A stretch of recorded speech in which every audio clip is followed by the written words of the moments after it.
People forget, man. Ilia Topuria is going to be inactive for almost an entire year just so he can get size-mogged and lose to the GOAT. What is going on? Let's read this post and then I can give my take on it.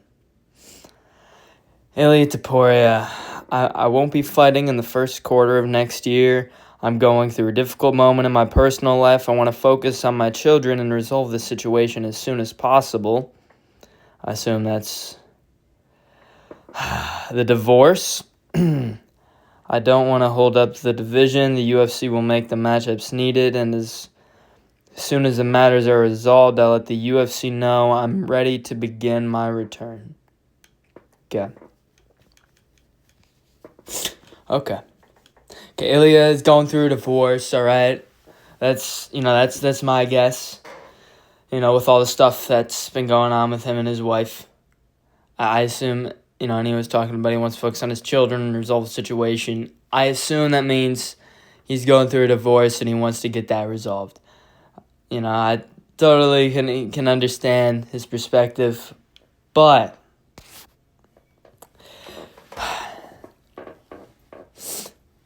that doesn't mean that you should make UFC an interim title fight between Justin Gaethje and Pimblett, two guys who don't deserve a title shot.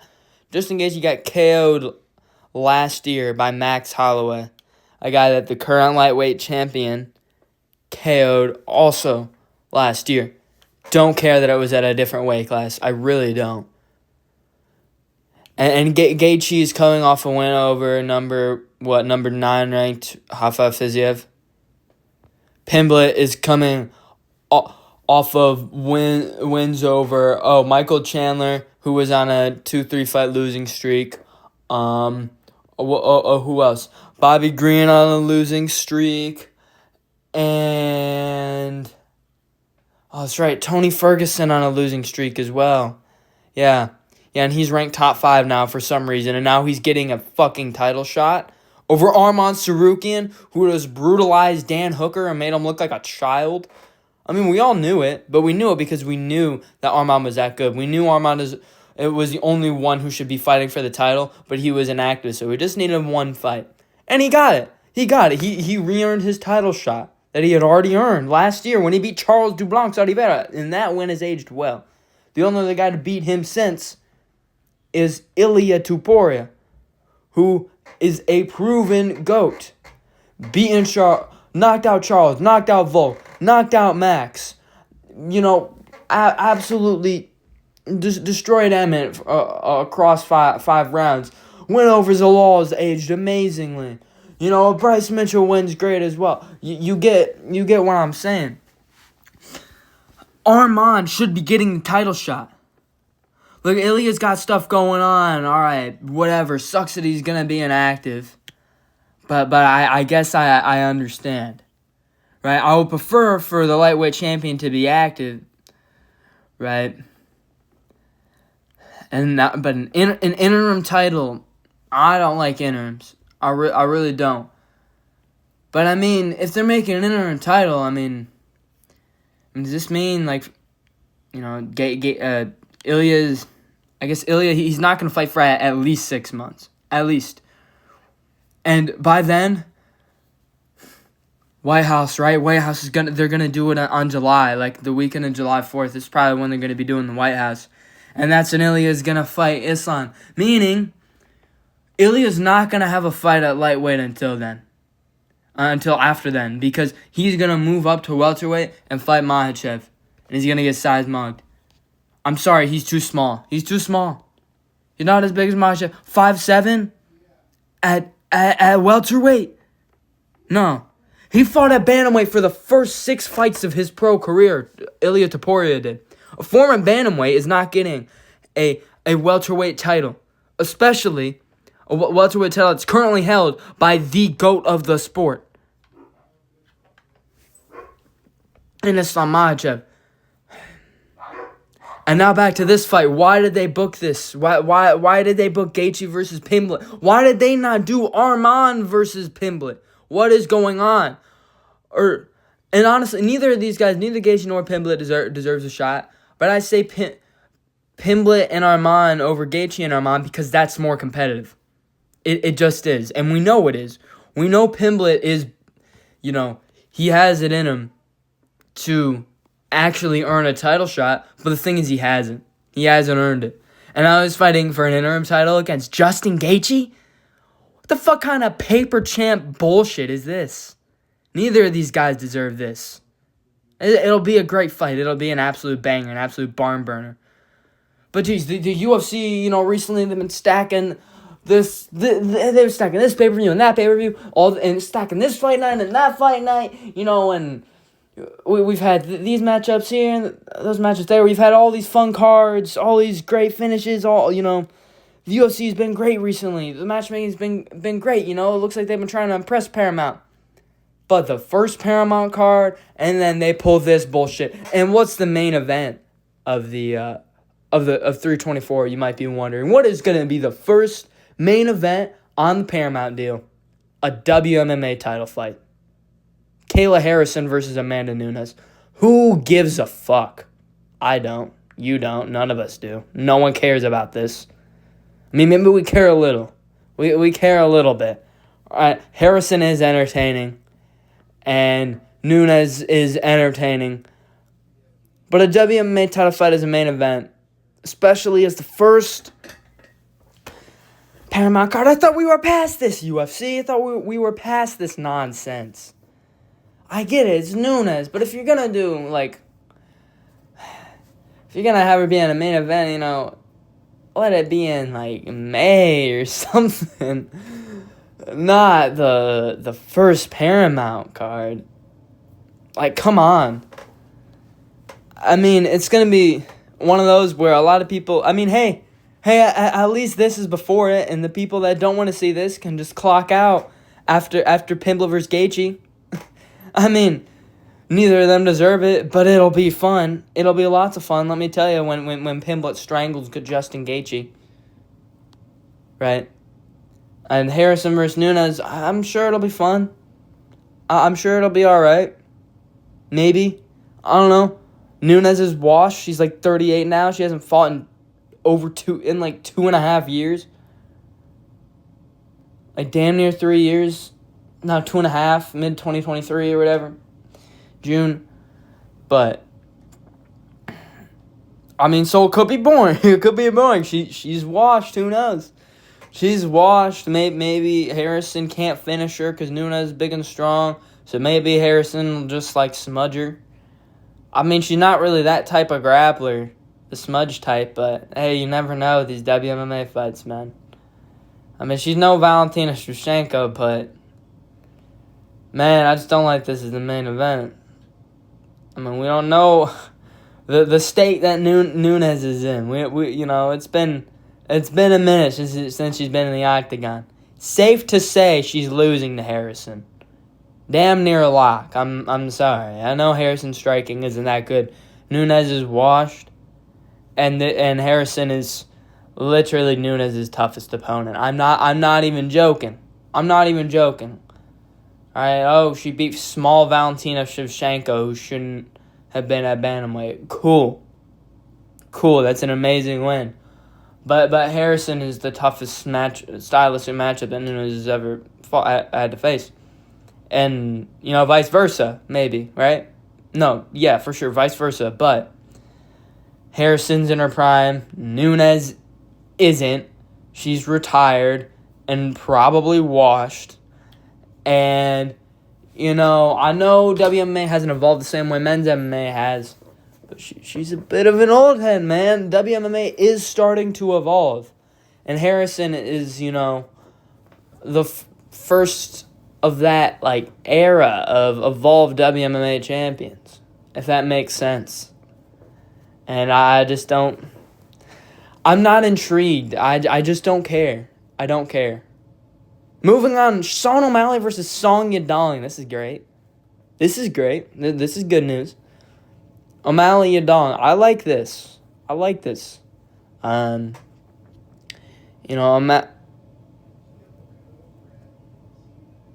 O'Malley, Former champ Yudong, he likes to put on scraps. Go fight with Yang, go fight with Sadudu. I think this one will be great. Safe to say, Sean O'Malley will probably win. I think Sean O'Malley could KO him. And I say that because Yadong, look, here's the thing, guys. Here's the fucking thing, you guys, about these Eastern Asian fighters. They tend to be very chinny. These Eastern Asian fighters tend to be very chinnable. They tend to get knocked out pretty easily. I'm not saying Song Yadong is that level of chinny, but O'Malley's got more power than just about anyone in the bantamweight division. Definitely, most power out of the elite guys in the division. So I think this will be great. I love the matchup. Would have preferred an O'Malley Umar, but it's whatever. That would have been really intriguing. But this is still fun. It's a good fight to make. It's a safe fight to make, so that's probably why the UFC did it. They're protecting their boy O'Malley. They're like, hey, we'll give you Yadong, buddy. We'll give you Yadong. And then O'Malley will call for a title shot immediately afterwards. It's just stupid. You'll need another one after this, bud. This is why him versus Umar should be booked immediately after. Anyways. But at the same time, Merab's running out of contenders, and Pantoja doesn't want to move up because he knows that, flyweights versus bantamweight. There's a reason why they made flyweights are too small to compete with bantamweights. Yeah, Pantoja will just get ragdolled. Anyways, is there anything after this? I already read that. Okay. Volkanovski versus Diego Lopez for UFC 325. Okay, Lopez doesn't deserve a rematch. He doesn't. He beat Gene Silva. That's cool. Gene Silva's best win's Bryce Mitchell. He did it in spectacular fashion. I get it, but he just lost to Volk. This is almost as stupid as them considering Yair for a title shot. Right? It should have been Mobzar or... It should have been Mobzar. It really should have. It should have been Mobzar Evloev. The Lerone Murphy never really deserved it. He beat Aaron frickin' Pico, and he beat Josh Emmett. Everyone's beating Josh Emmett in this day and age. It's 2025. Josh Emmett just got choked out with ease in round 1 by Zalal. Alright, I get it. Zalal is very good and very underrated. And I think Zalal beats Lerone Murphy. So that's why I wouldn't have minded it, because Volkanovski's an older champ. 36, 37, whatever. I think everyone, including myself, would be fine if, he got Lerone Murphy. It's a bit easier of a matchup. That's safe to say. It's a safe matchup for Volk. You probably win the pit-pat. You probably win a decision. Maybe we could get a good old Volkanovski schooling. Who knows? But Volkanovski did take up quite a bit of damage in this fight with Diego Lopez. Diego Lopez learned from it. He learned from it. And, after that Gene Silva fight, the aura exuded from that man, Diego Lopez. Crazy. Just crazy. And that does play a factor. Confidence level through the roof. He's got his ego back. Right? He's got all the confidence. He's going to have all the confidence going to rematch with the old Volk. The old man Volk. He knows he can get it done this time. He knows. Volk, I don't know if Volk even knows if he can beat Lopez the second time. He had a rough fourth round. And he got close in the second round with a knockdown, too. But, man, I don't like this for Volk. And Lopez doesn't deserve it. And I think that Volk's going to get chinned, which makes me even more angry. It's like, okay, so UFC not only are going to undeservingly give Lopez a title shot, you're going to undeservingly just get Volk chinned. I mean, at least Murphy hasn't fought before, you know what I mean? And, Evloev hasn't been beaten at all. He's undefeated. But you put him against Lopez again? And we all know he's getting chinned in a rematch against Lopez. Like, come on. There's no reason for this. We don't need this. It's Volk's retirement fight. Have some respect for the goats of your sport, UFC. Because this isn't really going to affect his legacy in the hardcore fans' eyes. But in the casual fans' eyes, those motherfuckers, when people lose a fight, they'll get all over you. But then at the same time, they'll turn around and say Anderson Silva's a top 10 GOAT. You know what I mean?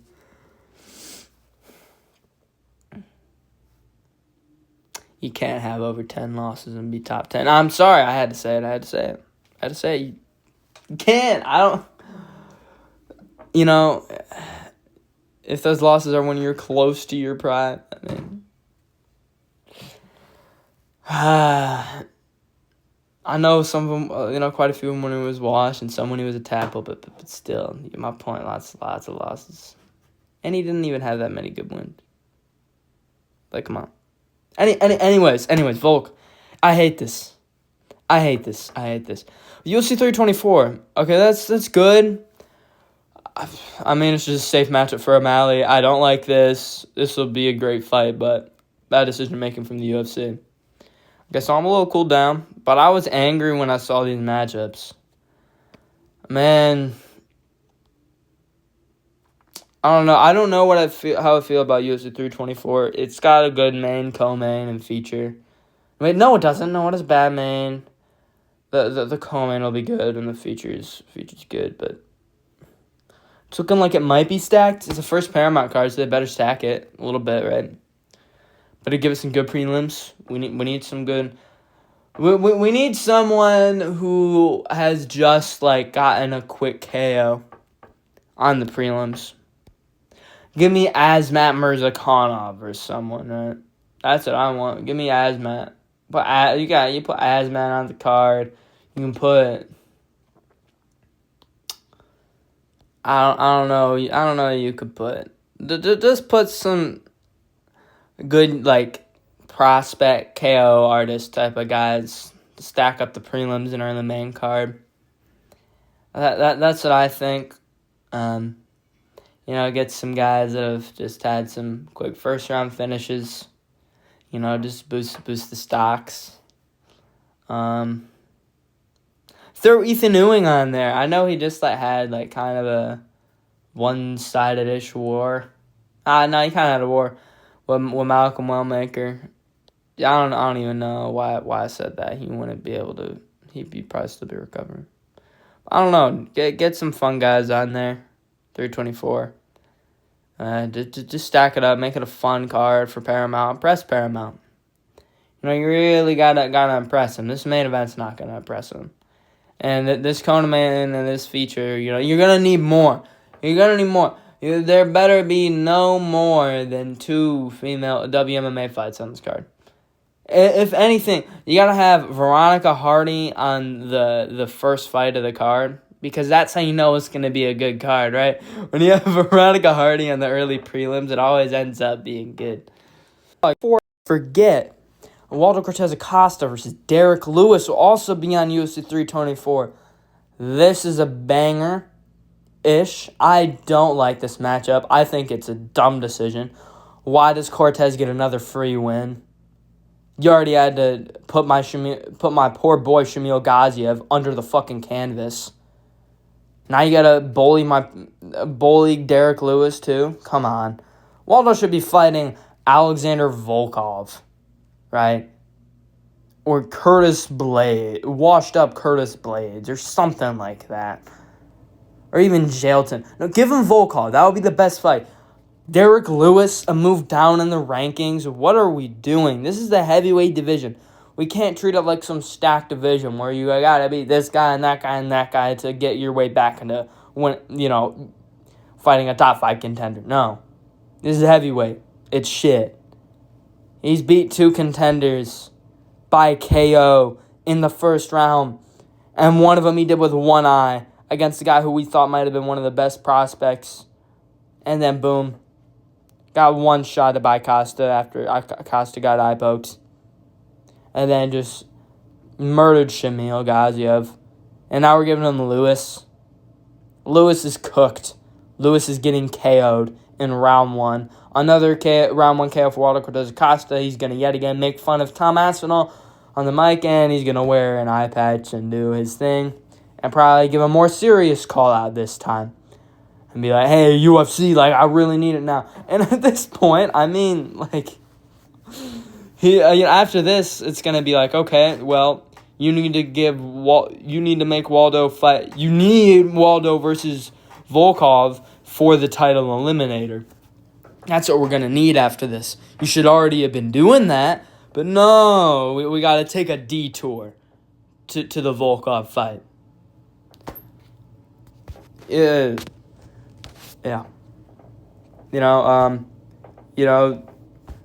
Congrats on Waldo Cortez Acosta for getting another free contender win on his resume.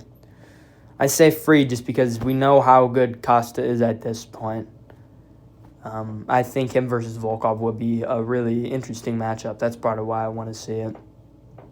I don't know why, but for some reason I keep forgetting the fight.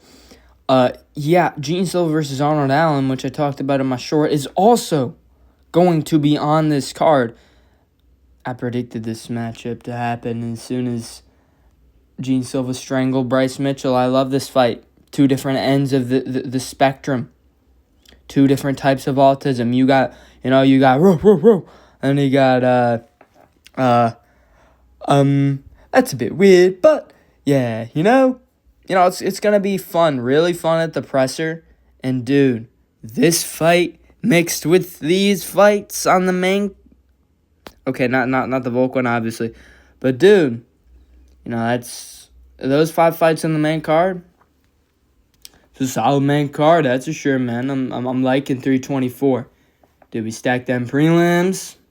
Because this is a banger. Banger, absolute banger, guaranteed. Maybe guaranteed fight of the night. I don't know, the Pimblett fight, that could be good too. But dude, I love this matchup. I got some problems with these matchups, but overall, it'll be fun at least. They're fun, high-level UFC fights. And this is a badass fight. This is the only one of these fun fights that is actually a good matchup.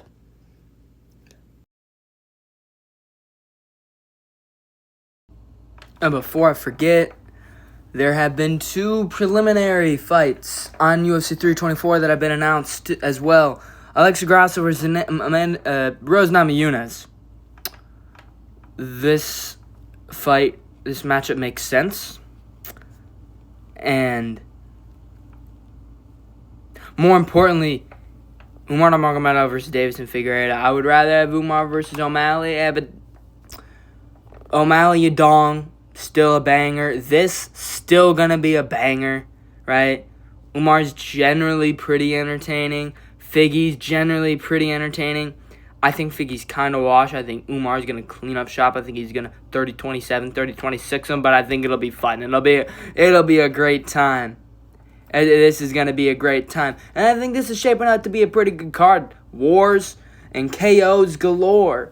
I have some problems with the matchups, but they're still fun-ass matchups, even if they're the wrong ones. Gene versus Arnold Allen, probably guaranteed fight of the night. That might be a generational banger right in there. I don't know. We'll find out. Anyways, that's it for me.